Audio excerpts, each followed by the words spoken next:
How's that? I don't think I've ever used this mic.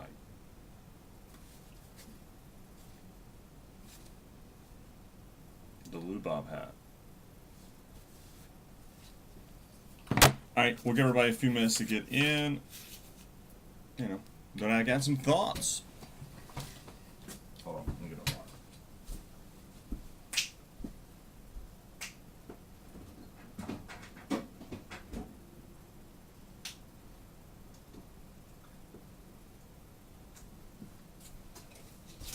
Ignore the mess in the background.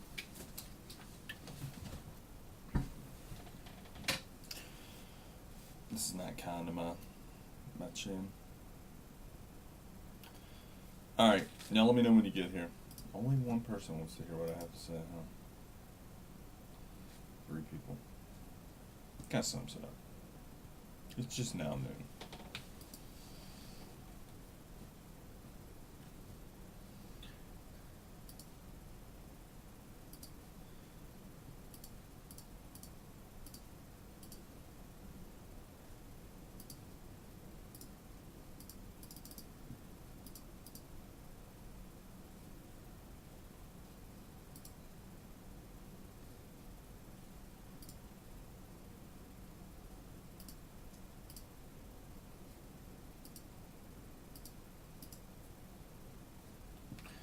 Please come in, come chat. Get 5 in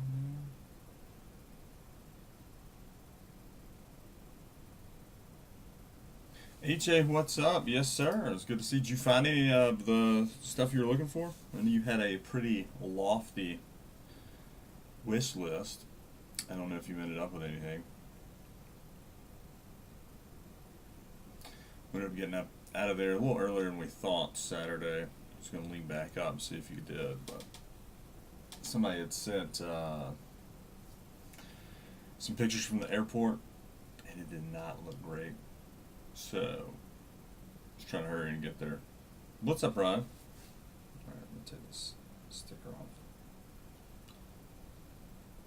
Aiden, what's up?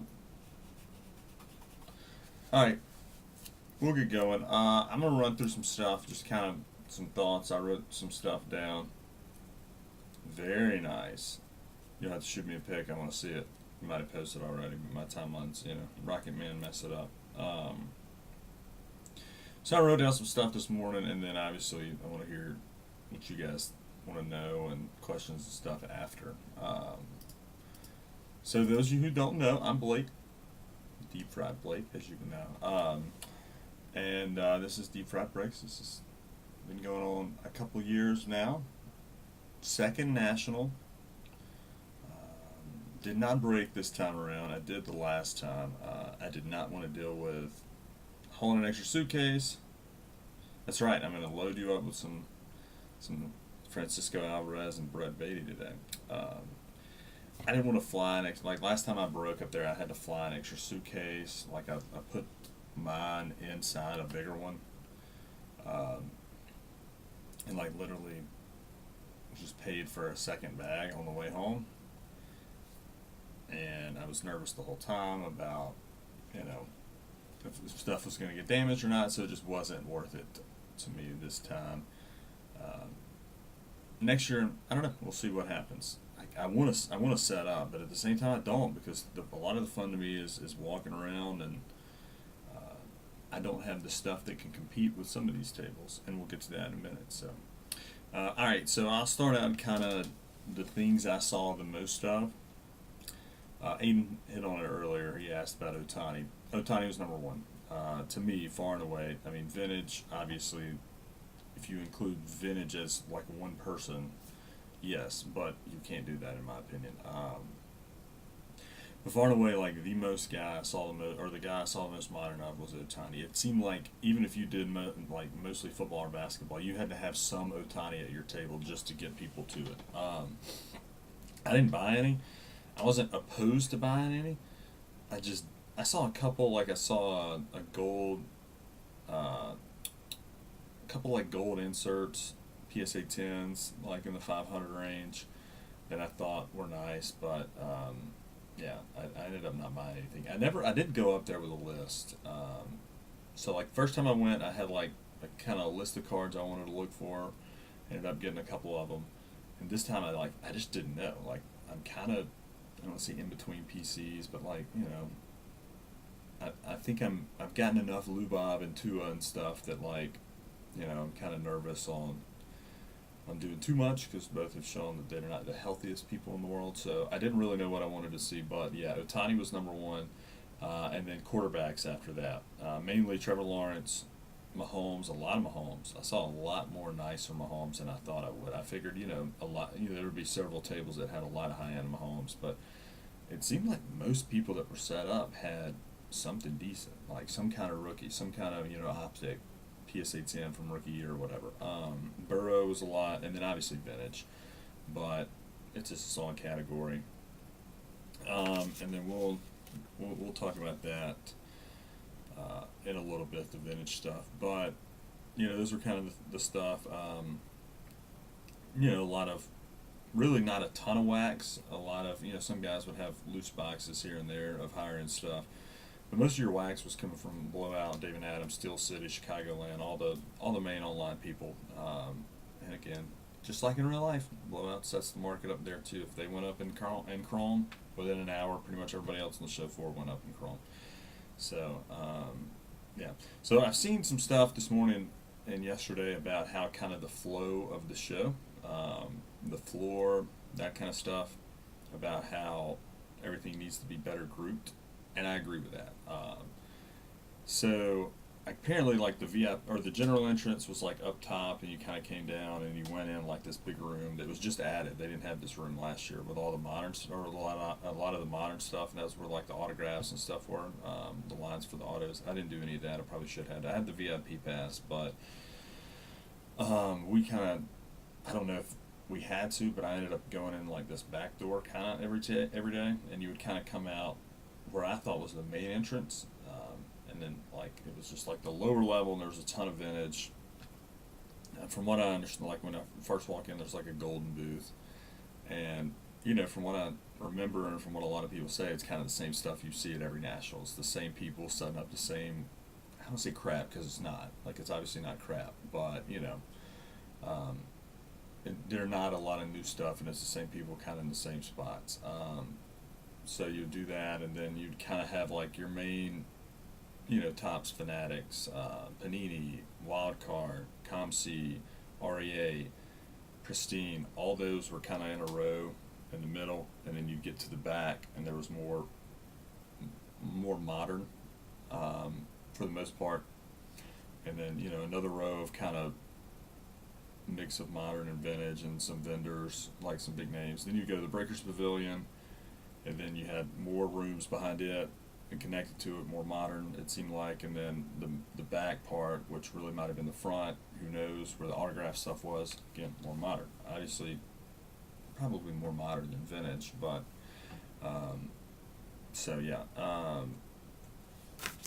So that, you would have some mixed in throughout, but I do think everything kind of needs to be, there needs to be a vintage corner. Again, you're not, if you're 99% vintage, put all those people together. That's fine. Like let the like intermingle. But if you're mixed, that's if you have a mix of stuff, that's fine. And then if you're mostly modern, kind of keep that. I love a lot of what I see. Fanatics obviously a lot heavier presence than 2021. I don't remember if the acquisition. I don't think it had been. I don't think it had been announced yet, but. Either way, they had a lot stronger presence. I ripped a case of that Topps Chrome while I was up there, and we're obviously going to break some today. It does seem like the quality control's a lot better on it. Same with Finest. It seems like that was one thing they set out to improve, and I'll give them props because it does seem like quality's up. A lot of stuff I saw I love, like I really did see a lot of the stuff I see going forward.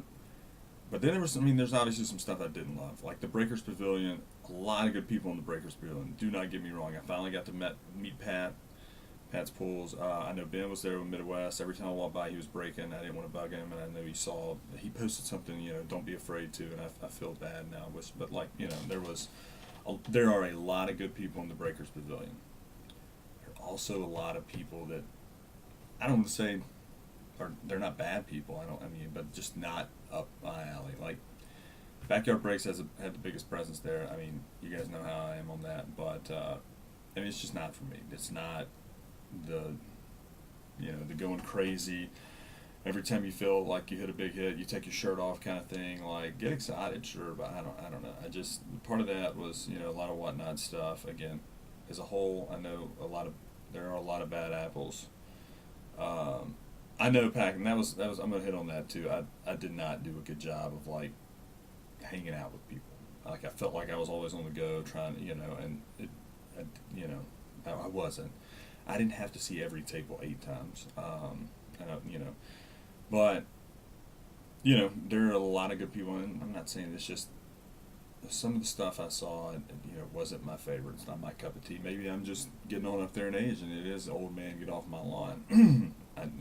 But a lot of it was that, and it wasn't my favorite. But we'll see. We'll see how it plays out. I saw a lot of kids. That was great to see. Oh, that's good. Yeah, I mean, you couldn't, like, the Breakers Pavilion, easily the loudest place in there. Which, I mean, again, it should be in theory, but it also shouldn't sound like a carnival at times. Like, I don't know. Like, you were walking in there, like, promo girls. Sometimes it seemed like, am I in Las Vegas right now? Like, why do we need that for, pieces of cardboard with men's pictures on them, like, sports players? Like, I don't know, man. But yeah, so a lot of kids, I'll say that was awesome to see. Man, some of these kids are hustlers too, which, I mean, I know a lot of y'all know. I was at a table, I don't remember what the card was, but this kid had some RPA of obviously a quarterback, something crazy. And the dealer was like, "What's your cash price?" He's like, 45,000 firm. And I'm like, my God. And I don't know that my entire collection is worth that. I mean, it probably is, but like, you see stuff like that.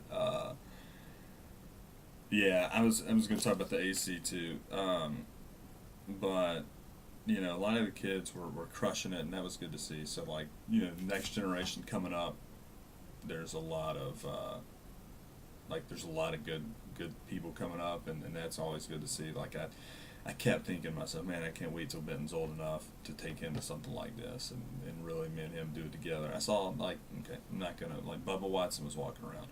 I don't know that he was signing or anything, and I would have never noticed him, but somebody posted something the first day, and I've always heard, a lot of people don't love Bubba on tour, but I think more of him now because I saw him out and about in the crowd 2 days, and not like, he was unassuming. He had a hat on, his hair was cut a little shorter. He was just with his kid, and doing the national with his kid, and I thought that was awesome. The first time I saw him, I was like, I told my buddy Pete, I was like, that's, Bubba Watson. He's like, I don't know. Then I heard him talk. I was like, oh yeah, that's him.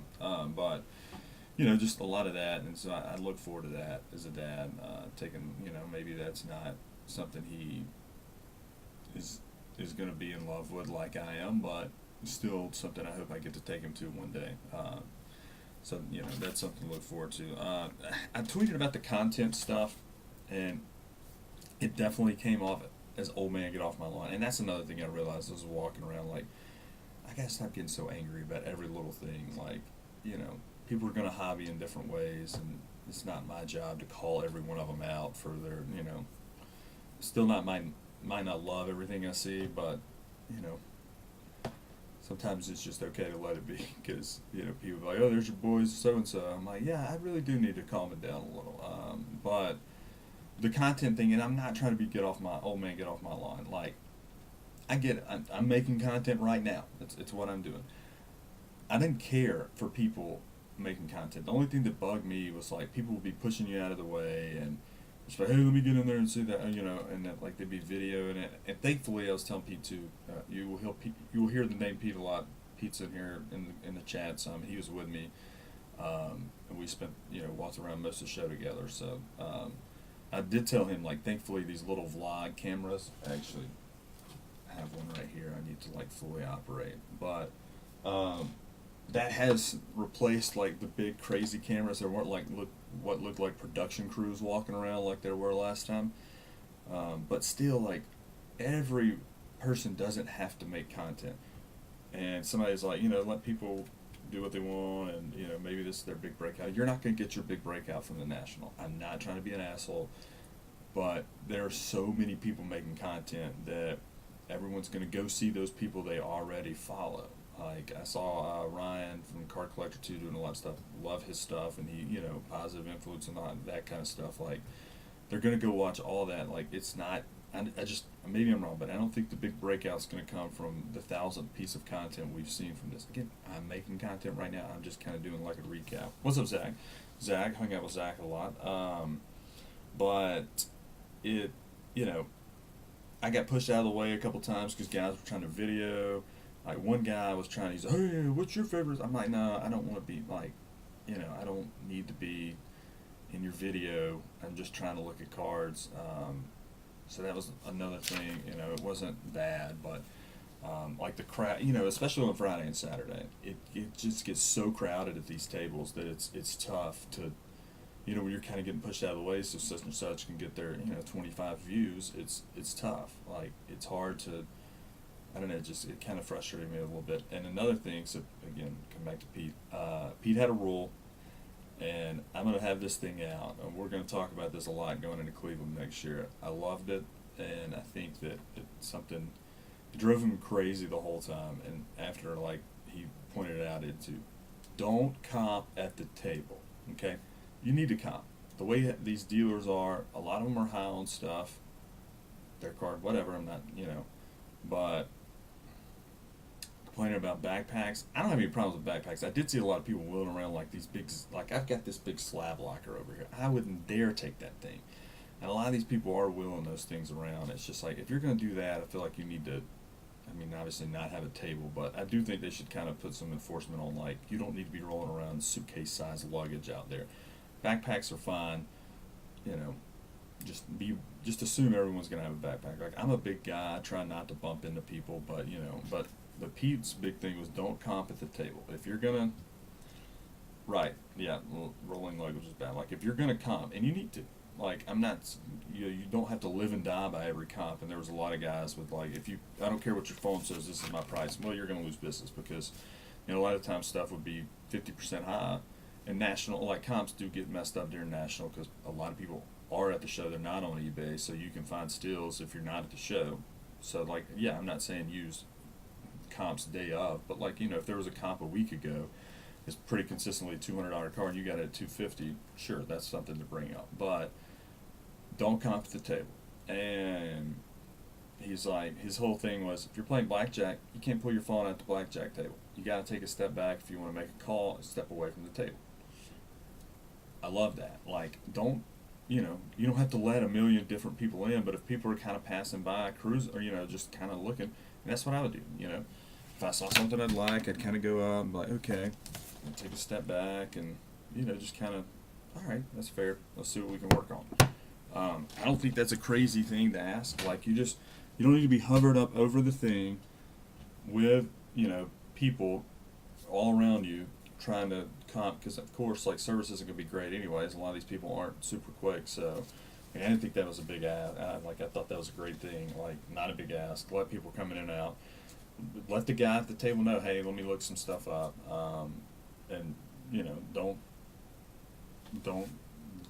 throw away my business. Don't forget about me. I'm back here. I'm just making sure I'm not getting crushed by 300% on comps. So there's that. The AC, it wasn't great. And like I've walked around, I don't sweat a lot, which is shocking for a big guy. But you wouldn't know that if you saw me this week. But it was kind of strategic. Like if you could kind of be strategic about it. If you weren't there for 4 days and all day, it would have been harder. But like one of those rooms, like kind of the back of the main room where some of the more modern stuff was, it was always pretty well, like the air was going pretty good. And so like the first day, or the Saturday morning, Friday morning maybe, we went up to like the main area where like the main entrance was, like the general admission entrance was, and it was miserable. And I just told Pete, I was like, let's come back this afternoon when, there's not as many people in here in this room. You kind of had to be strategic. You shouldn't have to, with a place like that. I saw somebody say, what was this, a surprise party? They knew we were coming. Like, I agree with that. Like, make sure that that's going. You know, you're going to have a ton of people. You know, get the air right ahead of time. But you know, you could be strategic, but you shouldn't have to be. So I'll give it that. You know, so like we had the lines were crazy. Like the vintage or the tops line every day. The first thing I did was I went we had the VIP thing, so we got it at 3:30 on Wednesday. First thing I did was go straight to the tops booth. And then everybody's like, you can't buy a product here. You have to bring it up. You have to buy it for someone else. So I was like, okay, cool. I went back to the blowout, bought a case of Topps Chrome, came back over. I was probably the 15th person in line at first, and it was probably the 30th person in line after I ran over. Like within 3 minutes, bought a case and was back. Thankfully, I was in and out of that line in like 20 minutes. Got my, national rapper redemption packs and went on my way. Zach bought a case. He did that Wednesday too, and I think he bought another one Friday. And he said he waited in line like 2 hours. I don't know what the solution is, but there is one, and they still ran out of packs every day. Like have more people there, have more people just going up and down. Like I don't know. Like if you're offering this, offer it. Let Blowout do it. Like if you buy the case from them, let them give you the packs. Let them open it. Like you've got to open it. I get that you have to open the cases because if not, as a breaker, it'd be awesome. Like I still think you guys trust me enough. I could have broke the case I bought even without the wrappers on the boxes, but I wanted to open it. So I don't know. I think that was the worst lines. The wrapper redemption, like the PSA line, wasn't near as bad as it was last time. So I think they kind of fixed some stuff. Other people did. So yeah. Vintage stuff, let's hit on that for a minute. There's a lot of it. I don't play in that world a ton. I have a general idea. It's just, like I've said, several times, I'm a rabbit hole guy. Once I start on something, I go down the rabbit hole. So I know if I go vintage, I'm just not going to stop. And that's an expensive thing to not be able to stop. So I've tried my best to not get into that world too much. It'll probably come someday. But vintage was hot. It was crazy hot. A lot of people love to sell you their raw card as a PSA 5. Yeah, it was. It was for me at least. The 2 hours, I don't know, but a lot of people love to sell you their raw card as a PSA 5. It's like, no, I'm not paying PSA 5 prices because I don't know that it's going to grade that. Like, I don't not trust your opinion, but at the same time, I've got to give myself some assurances. So there's a lot of that. But I did hear one guy. Thursday, I walked around with a guy who definitely plays in a different world than I do, and he was talking to some of these guys, and one of the vintage guys was talking to him, and he just said something along the lines of, this is my price, like, I don't have to go down. If you want to come up and get it at this price, you can. If not, it's fine. It'll be this price before long anyways. It was, the thinking is it's just going to go up. It's not going to go down. It's not modern. It doesn't matter. Like, Ted Williams can't tear his ACL. It's going to get to that. It might take 3-4 more months. This is what I do for a living. I'll get it in 3 months. Right or wrong, that's the way a lot of these guys were on the vintage. I know, like I saw Max was talking about. Cards Max kind of tries to get into, or he does some vintage. He said he didn't buy a single raw vintage from a dealer. Might not have bought any, and that was, like you've got some guys, and if you've been to a lot of these shows and worked with them, I'm sure they worked with you, but for the most part, it was like I was looking at some 52 Ted or 53 Ted, whatever they were. Got one like 1,500, and I was like, this is raw. Like, it's not. He's like, yeah, but it should grade. I was like, I don't care what it should grade. Like, I can go buy a PSA 5 for whatever. Like, I don't need to pay what it should grade. So yeah. Overall, prices were high. I talked about it a little bit. I didn't buy a single card Wednesday afternoon or like during the preview. I think a lot of dealers were not willing to come off prices because they knew, the influx of people that were about to come, that they would eventually get their thing. But people were a little more reasonable as time went on. Obviously, it's not one of those. A lot of people think, oh, if you're there Sunday, you can just clear people out. No, most people do this for a living. They're just going to pack everything up, put it in their trailer, and go to the next show in 2 weeks. Like, it doesn't matter if they do or don't sell it. They'd like to, but they don't have to. I mean, there are probably some people that this was like a one and done, and you could have bought them out of their shoe boxes, but not a ton. Exactly, Zach, and that's not. Let's be like, great.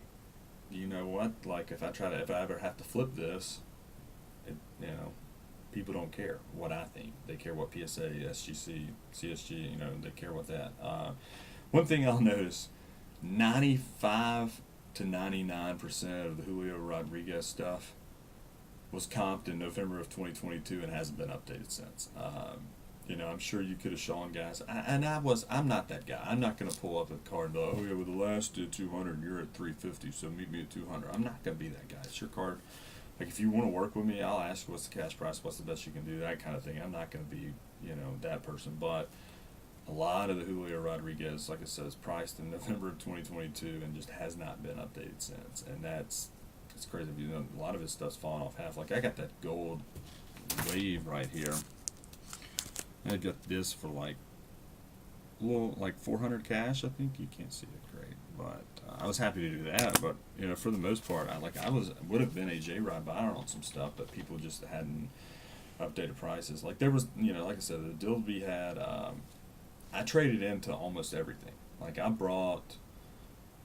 think I spent like 800 cash on top of, and like y'all saw the haul I came back with. A lot of it was just kind of trading into. I would do partial trades, add cash. Sometimes I would just, just doing a lot of flipping. Not a ton. I brought a lot of Luis Robert. Don't think I moved a single one of them. I thought, hey, Chicago, that kind of thing. So the main thing is liquid, like cards that people can move if you're wanting to do stuff like that. Like Otani, that's why there was so much of it, because you could move it. Even if it's just a base 10, I don't know, say whatever. Some's like $100 card, and you want a $200 card. It's like, all right, this and $100 cash, and a lot of the dealers are like, that's fine, because they know they can move that Otani at probably 110, 120. So if you do plan on going to national next year, I would advise, if you're wanting to trade up and you've got some stuff that's liquid, do that. Like I brought a lot of Tua.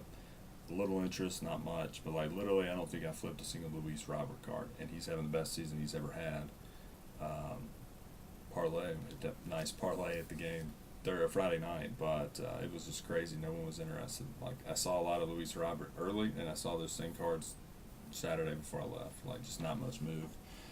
And the one thing I regret the most is not hanging out more. I hung out with, like I said, Pete, walked around with him, hung out with Zach and Jacqueline, his girlfriend, like a lot. We hung out a lot Wednesday, Thursdays, and then went to the game. Friday with our boy Tommy, we met up at Guaranteed Rate. But I wish I hung out like Pack and some of these guys had a big group hanging out together, and I know they did a lot more fun stuff. I didn't have to see every card a million times, so I wish I would have just spent more time. Like I tried to meet as many people as I could. I met Jeff and G, AJ. Met up with AJ again. Met AJ 2 years ago, but it was awesome to meet up with him again. I know I'm gonna forget people, but like Benjamin Sewall, who's been in a lot of stuff, hung out with him Saturday. He walked around with us for like an hour and a half. So that was my favorite part. Like I said a couple of years ago, really, and it's not cliche. I'm not just trying to like meeting the people, hanging out with you guys, and it seemed like a lot of them. Every time I would meet one of them, it's like a long lost friend. But it is overwhelming, because you tell people like I'm over here, and like I'm a little easier to recognize. Like I said, I'm about 6'6", 260, so I'm not a small person. So you can kind of pick me out of a crowd, but it is overwhelming trying to meet up with people, because you don't really know where to tell. Like you can say booth numbers. I saw one booth number all week. I just happened to look down and see it. Booth numbers are almost impossible to tell. You just have to be, what's up, Jeff? You basically just have to be like, all right, I'm over here under the memory lane, circular thing up top. You have to look up and find the biggest circular sign you can, and that's how you kind of meet up. But other than that, dealers much more selective on what they're buying this year. Yeah, Chance, I agree with that. I do feel like I got better offers on my stuff. Like last time, I feel like every time I tried to offer something up to someone, they would give me like 40% comps on it, and then if I did ever do something, I'd turn back around and they'd be at 140% comps on the card I sold them. But yeah, I agree, Adam, and that's I definitely want to have more of a presence, and I said that last time, but it's so tough. Like if you're not already in the network of people who have a booth and dealers that have done this in the past, it's tough to get in, and I don't like as of now. I don't have a table for next year. Apparently, they're sold out already. So I mean, hopefully, I can work with something, but I don't know. I might have to get creative because I like walking around too. I don't know that I want to be sat behind a table the whole time. So yeah, and then, like another thing, like kind of my last thing, the trade night stuff. So Sports Card Nonsense. Gio and Jesse, met them again. Awesome people. Eddie over at Geo Breaks or SCN Breaks on Facebook now. Finally met Eddie. A lot of you guys know some of those guys. Great people. And the Geo was talking about on the podcast how like they were basically trying to shut down trade nights, and there were like no unauthorized trade nights. And I know Card Collector 2 had a big one at the show, but I didn't even know much about that. I just kind of happened to see something tweeted out that day. And y'all know I'm on Twitter, but not I don't know. I'm not seeing as much as I should be. Like I didn't know about any of the trade nights. Like I'd ask people. Like I asked Pat one day, like, "Hey, where's the trade night?" And he's like, "I only know about a soccer one. It's at such and such, and I don't know that you want to come to that." And I was like, "I mean, I'm not opposed, but yeah, I have one soccer card in my bag. I picked up an Mbappe green, like that was, But for the most part, it was so hard, and yeah, and see that was, I did Gibson's Thursday night with Pete and. One of our buddies from here, or a guy Pete knows well, and we did that, and then we went to the White Sox game Friday. So next year in Cleveland, we're going to a game, but that might be it. I might not like do a big dinner one night because it does kind of take a night away. And usually, like the first night, you're so exhausted from traveling and stuff, you just kind of want to get in early, get a good night's rest. We went to the casino after the game. That was fun, but it was just every table minimum was 50, which it's not the end of the world, but I like to sit down with at least 20 hands worth of stuff, and I'm not trying to get $1,000 cash out at the casino when I'm already needing cash for this thing. So, that was kind of my thing. Oh yeah, they did. Yeah, yeah, Jeff, you told me about how like they were really weird about that when you were setting up. Yeah, I think they did too. But like this group of people is not a bad group of people whatsoever. Like yeah, you're gonna have some degenerates, but you're gonna have that ninny crowd. Like for the most part, like every time I met somebody that I had interacted or like had that knew recognized me or anything, it was like meeting an old friend. Like I saw Pack in line at the tops, and we chatted until it was I kind of had to go up, but like you know it was like meeting somebody I hadn't met before. It wasn't and that was what I appreciated the most. Like that's a good person thing, like that's not a that means you're on the right track. You're hanging around the right people, and this is not a bad group of people by any means at all. So it was weird how the National tried to enforce that. I mean, they kind of took it back some, but like I know Lowe's. Okay, see, I wish I would have done that. Like the Lowe's Hotel is once right by, and apparently there was like a 2-hour wait to even get in the trade night. There were so many people, and they weren't letting more people in the ballroom, I guess, because of like a fire hazard. So I didn't even know about that, which I don't know that it was Friday night. I don't think I could have gone anyways.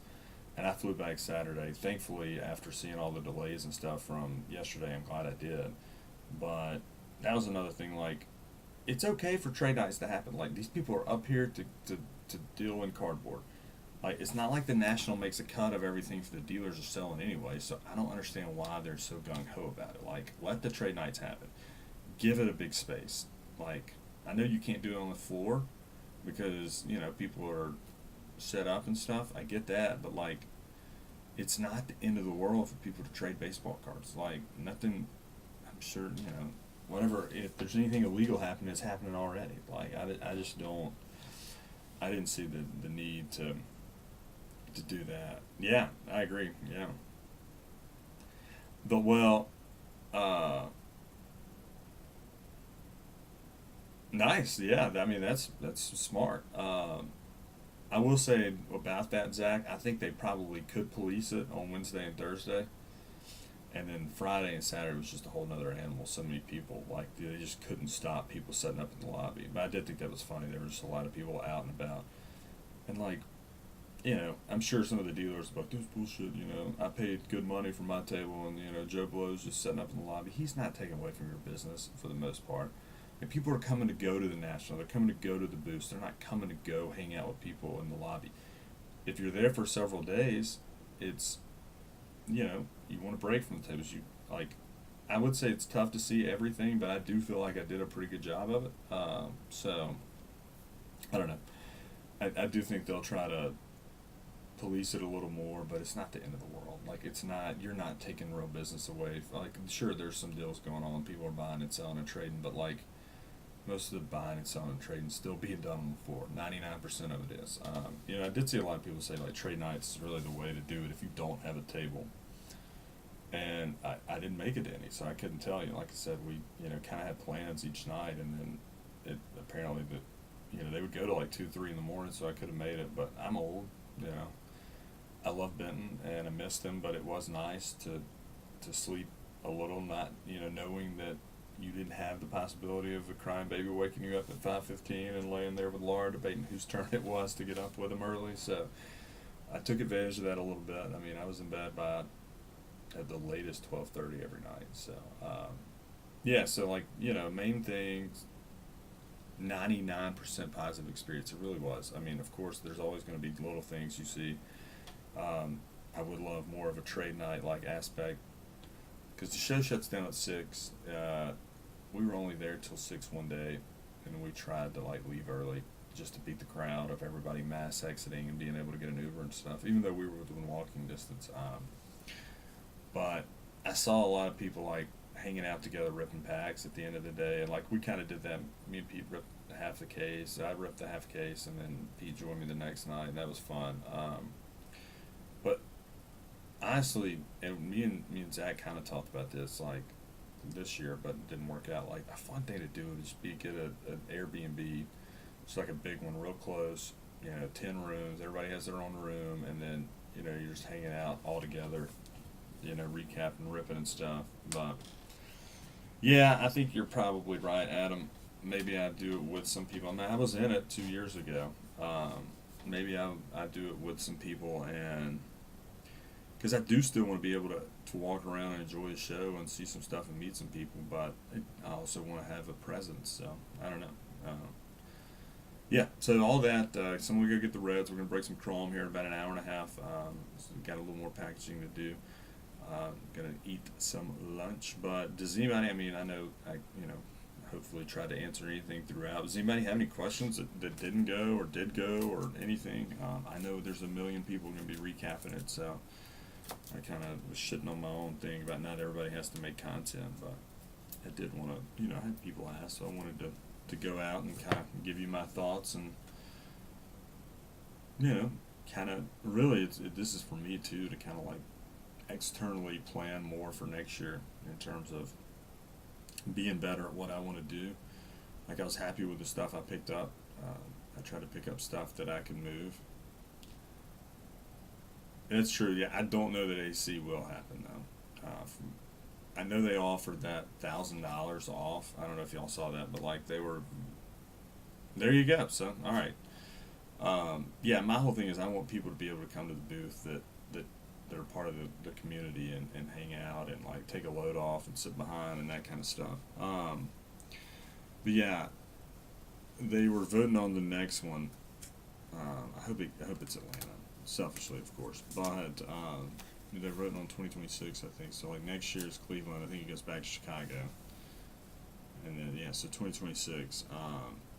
Honestly, Chicago. Me and Ronnie Primetime talked about it last week. Like 3 out of every 4 years in Chicago, can give the West Coast one every 4 years would really not be. I don't think anybody would hate that. Get the AC fixed. You can open up more space in that convention center if you have to. There's a second floor that was basically unused. Use it. So, put the vintage upstairs. Like, I don't know, but I think there are ways to do it. But AC was basically offering $1,000 off to anybody. For every table. I don't know exact rate. I think it's close to 2,000. And basically, AC was like, we'll pay for $1,000 of every dealer's table if y'all select us again. And it's just like every dealer should hopefully realize that you're gonna make more money by more people coming than you will that $1,000 off. Like I probably will not go to AC unless things change. It's just everything I heard about the experience was terrible. It's so hard to get in and out of, especially from Alabama. I have a kid, obviously. Who knows if I'll have another one by 2026, whatever. So I don't like not being able to hop on a direct flight if something crazy happened. I don't know. I probably would not do that. I mean, I don't. It depends on where I'm at in the hobby in a couple of years, but yeah. Craziest card I saw. Hmm. I don't know if it was a card, but like that one guy had the 3 red Acuna Sapphire from 2018 PSA 10s and like a gold Otani, and he was basically just like, I paid $5,000 total for all these cards. That was nuts. There was, I don't know, some of the stuff, like I saw it and it just, my brain wouldn't even let me register what it was. Like it was just like, I don't even need to know what that costs or what that is because I can't. There was one table that had like Jordans out the ass, like Jordan and LeBron, like dual sign stuff. Big Poppy 34 had the craziest like Poppy and Red Sox and just all kind of one-on-one selection. Most of it wasn't for sale. Don't blame them. Would never be if I had all that either. Ivan watched the break, said he had the best booth, and I would probably agree in terms of most like crazy stuff. The 52 male, yeah. Oh, the glass, I didn't see that. I saw this Otani patch that I kept taking a couple people to. It was just the 22 top Sterling, but it had like, I got an Angels head up here, but it's across from. It's like the A, you got the A, and then you got the halo at the top. It was like from the line in the A up on the patch, and then autoed 101. It was sick. It was a SGC 10, I think, or 9. The guy wanted like $12K for it. I have no idea if that was, but that was like one of my favorite modern cards. Just the patch was amazing. Obviously, a time. I don't think Ivan had a booth. No, he Big Poppy 34. I forget his name. I know I met him. He's on Twitter, but he had a crazy booth. No, Ivan just, yeah. I actually only saw Ivan one day in the VIP lounge for like 5 minutes. I was going to walk up and say hey, but he was kind of like hosting something on the stage. And the VIP lounge also, it's kind of a letdown. I thought there would at least be free waters and stuff. And basically it's just somewhere to go sit. You still had to buy your food and drink and everything, which food's fine, and alcohol, of course, but like at least throw some people some bottled water. Like, have someone handing it out so you don't have some asshole going up and grabbing 20 and taking them out to everyone in the, that they know. But for close to $200, you could at least have someone out there handing bottled waters if you want one. And like, even though that person that was doing it might not recognize, if you come back in line, it would still spook enough people that they wouldn't just get a water, turn around, get a water, get around, just to go hand out to people. Water situation, I saw somebody, I think it might have been Ivan on that too, more water refill stations. I agree with that. I didn't even bother bringing my water bottle. Like I brought my big Yeti canteen thing. I didn't even bother bringing it because I never saw anywhere to fill it up. VIP worth, that's a good question. So I think it's $55 for the whole week for the show. I did see the F1 cards. Again, that's another one that just doesn't register to me because I don't know enough about them. Everybody kept telling how insane they were. Some of the Tua stuff, a lot of the Tua guys were all kind of hanging out together. They had some wild stuff. But, right, the VIP stuff. Right, I didn't know that. I didn't know he did. We happened to be in there, Zach, when they announced it. They're like, all right, you can line up now and get Urlacher's auto. And I'm like, oh, cool. I'm not going to do that because I hate lines. And I should be better about that. But I don't care enough about Urlacher. He was awesome to watch. But, VIP worth it. So it's like $55 for the normal. I think it's like $175 for VIP. You get the backpack stuff, you get the packs, but the packs are, so it's this, which those are selling for $20. I'm giving mine away in case you don't know. Go look on Twitter. It's like a 10-card pack. Will Anderson's on the back. Bryce is on the front. I know like CJ Stroud, Anthony Richardson, Levis, those guys are in it. You got that. You got the little Gary V Friends card, which ended up, I sold mine for $50. I think I just sold Pete's for like $30. For him, you got like, you probably got $40-50 worth of cards, but like none of them were crazy. Like I thought you'd get the little VIP packs, like the Panini packs. I didn't realize that was like basically from the party and from Rapper Redemptions. So like I was disappointed in the swag you got. And for the most part, it really was just 30 minutes early each day, which worked great Wednesday because I got there so early. It was worth it Wednesday because they had a VIP party that started at like 2:30. Um, they actually let people in at like 1:30, so that worked good. And there was free food and drink at that. Had they had another one like that, sure, I would probably do it again, just because honestly, the freaking getting in that early on Wednesday was worth it alone. But hopefully, I have like a dealer or something passed next time, just so you go get in line for the top stuff. Um, the place to sit down was nice. In theory, you could have just had something door dashed. The food options need to be better. I mean, there's food options, but I just ended up not eating a ton, especially with me being gluten free. It was just I wasn't going to chance getting sick. Um, like they had sliders in the VIP lounge, you had to buy them, but like they would put them on the bread, like they had barbecue, and like they weren't pre-made. They would scoop it and put it on the bread, but I just can't risk it on stuff like that.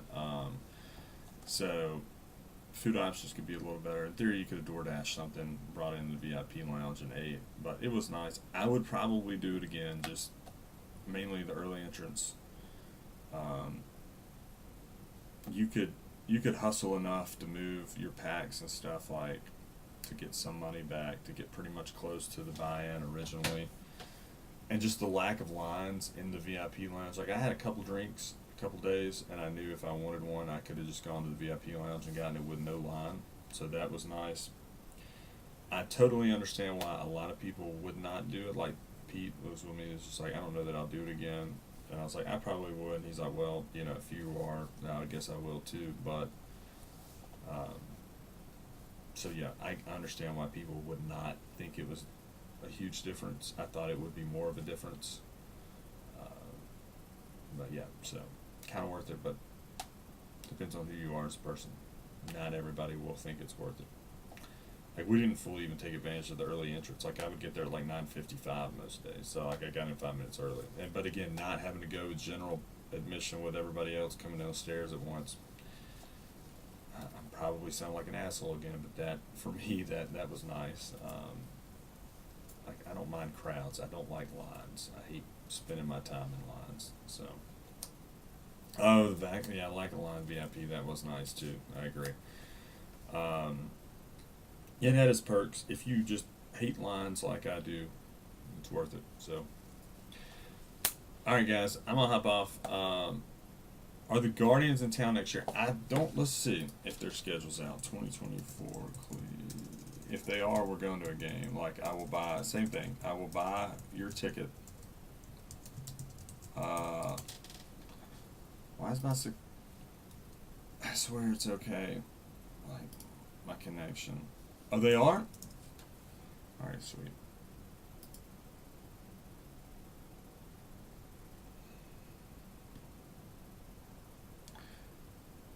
No, they're not. Mm-mm. No, they're not. They are at. When is the 2024 National?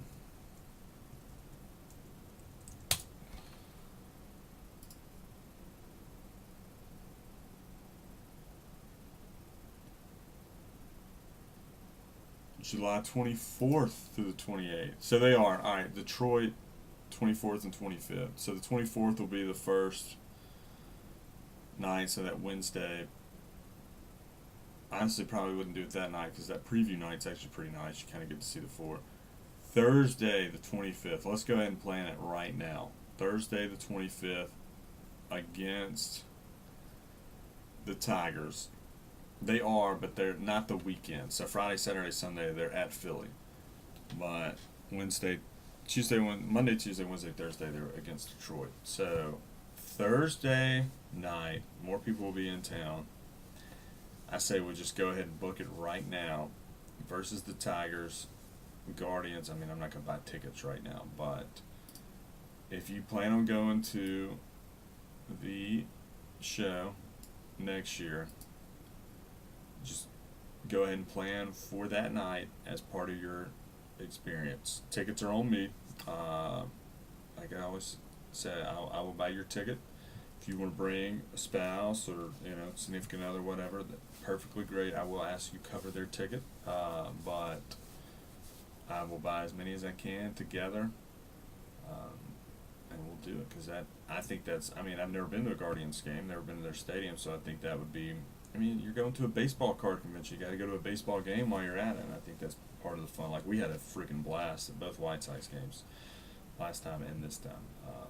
Didn't hurt that Lou Bob went deep in the first inning. So, all right, guys, I'm gonna hop off, grab some lunch before we break Topps Crumbs. I don't think the last team is sold, so the Reds are still out there. I don't remember what they are. I had them higher than most, but Spencer Steer has autos.